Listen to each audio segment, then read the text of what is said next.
Archbishop says UK's Rwanda migrants plan goes against God. The leader of the Anglican Church has strongly criticised the British government's plan to put some asylum seekers on one-way flights to Rwanda. London. The leader of the Anglican Church strongly criticised the British government's plan to put some asylum seekers on one-way flights to Rwanda, saying, "Subcontracting out our responsibilities to refugees can't stand up to God's scrutiny." Archbishop of Canterbury Justin Welby made the unusually direct political intervention in his Easter Sunday sermon, saying there are serious ethical questions about sending asylum seekers overseas. He said, "Subcontracting out our responsibilities, even to a country that seeks to do well, like Rwanda, is the opposite of the nature of God, who himself took responsibility for our failures." Speaking at Canterbury Cathedral in southeast England, Welby said that while the details are for politics and politicians, the principle must stand the judgment of God, and it cannot. Britain and Rwanda announced Thursday that they had struck an agreement that will see some people arriving in the UK as stowaways on trucks or in small boats sent 4,000 miles, 6,400 kilometers, to the East African country, where their asylum claims will be processed and, if successful, they will stay in. Prime Minister Boris Johnson's Conservative government says the plan will discourage people from making dangerous attempts to cross the English Channel, and put people smuggling gangs who run the treacherous route out of business. More than 28,000 migrants entered the UK across the Channel last year, up from 8,500 in 2020. Dozens have died, including 27 people in November when a single boat capsized.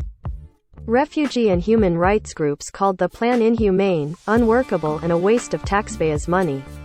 The UN Refugee Agency said it was contrary to the letter and spirit of the Refugee Convention. Another senior Anglican cleric, Archbishop of York Stephen Cottrell, called the Rwanda plan depressing and distressing. "After all, there is in law no such thing as an illegal asylum seeker," he said in an Eastern sermon at York Minster Cathedral in northern England. "It is the people who exploit them that we need to crack down on, not our sisters and brothers in their need." The deal, for which the UK has paid Rwanda £120 million, $158 million, up front, leaves many questions unanswered, including its final cost and how participants will be chosen. UK says children, and families with children, won't be sent to Rwanda. Senior civil servants in the Home Office, the government department responsible for immigration policy, raised concerns about the plan but were overruled by Home Secretary Priti Patel. The Home Office said in a statement that Britain had settled hundreds of thousands of refugees from around the world. However, the world is facing a global migration crisis on an unprecedented scale, and change is needed to prevent vile people smugglers putting people's lives at risk and to fix the broken global asylum system, it said.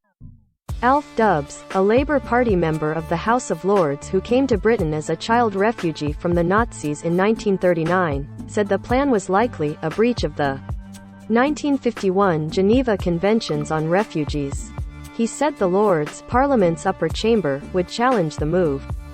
Johnson acknowledged Thursday that the plan would likely be challenged in court by what he called politically motivated lawyers out to frustrate the political opponents. Accused Johnson of using the headline-grabbing policy to distract attention from his political troubles.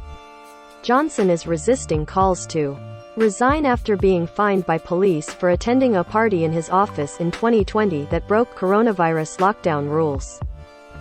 Follow AP's global migration coverage at https://apnews.com/hub/migration.